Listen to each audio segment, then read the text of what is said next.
What- What's up, everybody? Look, I seen a couple videos today about dudes talking about how they were forced to sit down to pee. And this is what I got to say about that. It's absolutely a real thing on a level 3, level 4 yard. And I'm going to tell you how it went down for me. They moved me in a cell with the homie. I was in level 3 Solano. And I could tell something was odd about the homie because everyone gave him like difference, they showed a lot of respect to him. And he would say some crazy stuff because for us, we weren't allowed to degrade homies. You can't talk bad about homies. You can't gossip, brag, or boast. You can't do none of that because it's against our rules. But this fool did all of that shit all the time, and everyone let him. So I'm like, damn, this one's got some status, right? But he did, and he was a lifer. So they moved me in his cell, and at first he was pissed because he was one of them old OG Mexican homies that didn't like white homies off the rip. So they moved me in there and shit, and I go to pee the very first time, and he's like, hey homie, hey, whoa, whoa, whoa, whoa. He's like, whoa, hey, check it out. Fool, we don't do that here, we sit down. I said, man, you got me fucked up. I said, bitches sit down and pee, fool. I don't sit down and pee, and I peed standing up. Oh, he was so mad. But he can't do nothing to me, like physically, like other group segments can. Like the other dudes would beat their homies up over that. He really couldn't do it because we have rules against that. But he was hot, right? So then the next time I go, matter of fact, that same day, very next move, we go out for a rec, and the YS, the dude in charge of the yard, calls me over and goes, hey fool, you didn't sit down and pee in the OG cell? I go, hey homie. I said, check it out, dog. I said, when I was a baby, I learned a few things real fast. First, I learned to crawl. Then I learned to walk. I said, then I learned to talk. And then I learned that boys stand up to pee and girls sit down to pee. He goes, nah, fool, it don't work like that. He goes, look, on the next move, take this newspaper, because he had some newspaper. He goes, and go put it all around your toilet and then pee. And watch all the dots that are all over that newspaper. He says, so if you're going to go stand up and pee over there in the OG cell, know one thing, fool, that fool will have you, he will report you and get you, he'll try to get you whacked. And then he could probably get you whacked, fool. He goes, all that option is that every single time you pee, clean the whole cell, which is a headache, right? So I go in there, I put the newspaper down, and I stand up, and sure enough, dude, there's piss everywhere. I'm like, damn, this sucks. That's crazy. I've been fucking peeing all over the place. And then you really live in the toilet. Your cell is the size of a bathroom, so you're living in the toilet for real. So that's how I learned in prison that you do sit down to pee if you're on certain levels, like level 2, level 1. It's a dorm, and somebody's job is to clean up that bathroom. So motherfuckers are peeing everywhere. Them boys are living wild, but we didn't live that way. On level 3, level 4, and in the feds and stuff, we sat down to pee. We did a bunch of different things out in there too. We had all kinds of little weird rules, little weird things that we did, the way we carried ourselves, the way we conducted ourselves. Now, I remember one time. This was a crazy thing. So I get DP'd, which means I got disciplinary by my homies for doing something wrong, which I always did. Always got DP'd.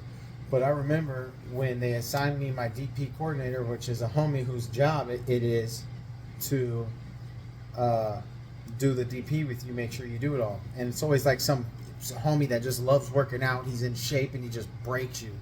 And that's how you earn social status within the clique. You're smart and you can do good essays and you could put in that book knowledge and you know how to apply yourself, you know how to carry yourself. Weaponry, you've been in a lot of riots, a lot of fights, a lot of nonsense. You know what I'm saying? You stood up for the cause, you stood up for the homies. You know what I mean? You get that social status from that. Or, different things like that. So, for me, I was just like a knucklehead, but I also had some shit. I was educated, and I was in shape, and I had been in a bunch of riots. But I remember that the homies go, yeah, that's your DP coordinator, and it's this homie also from Hollister. This motherfucker is so fat. I'm talking at least 380.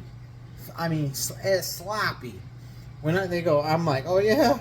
I'm thinking in my mind, I'm doing 22s every day. I'm like, man, I'll break this fool off.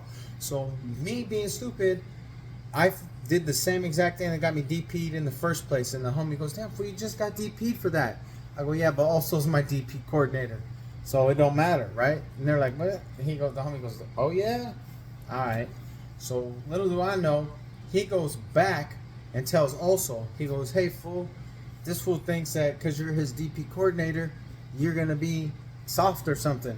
So now when we go and do my DP, which was 14 days of 122s, when I re-offended and did the shit again before I even started the DP, they made it indeterminate. They said just go over there with Oso every day until further notice. I was doing 122s with this fucking fat motherfucker who was in super shape. This dude could do 122s in like 15, 20 minutes, dude. I swear it really was like 30 minutes, which is incredible. But it felt like it was 15. He was doing, and he's getting off the run. I'm like, yeah, man. And it's hot. He was breaking me off.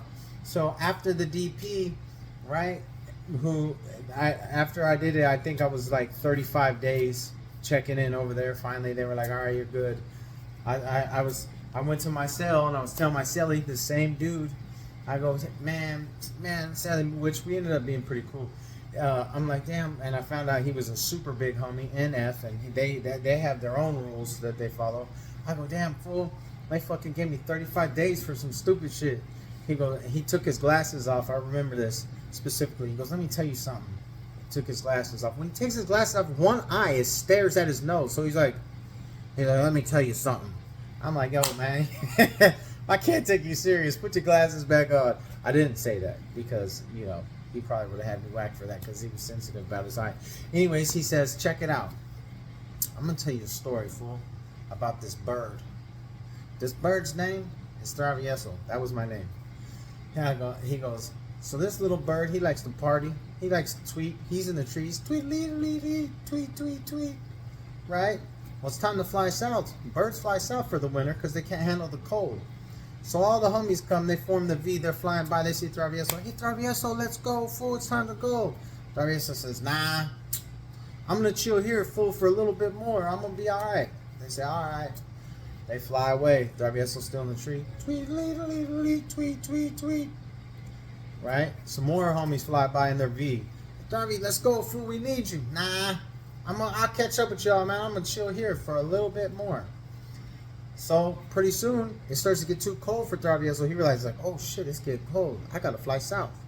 So he starts flying south, but he don't have no homies to form that V, and he can't take that head-on wind, and he freezes and crashes in a barn. Pop!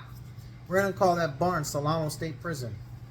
He said, now as he's laying there freezing to death, dying, reflecting on his life, a big ass fucking cow comes over and takes a shit on him.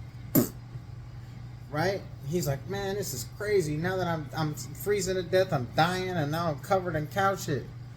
No, it wasn't crazy. What happened is the cow shit starts stalling him out. And he realizes, oh, hey, my wings are about to work. Hey, I feel pretty good. I could probably get up out of here. So he starts singing, tweet, tweet, tweet, tweet. And an alley cat hears him singing, comes over, and digs him out of the shit and eats him. He said, you know what the moral of the story is? I was like, what? Right? He said the moral of the story is that not everybody who shits on you is your enemy, and not everybody who gets you out of shit is your friend. But no matter what happens, keep your fucking mouth shut. He said, you said that stupid shit about Oso and you judged him because he was fat, fool, and he broke your ass off for 35 days. That's because you was out in the yard singing.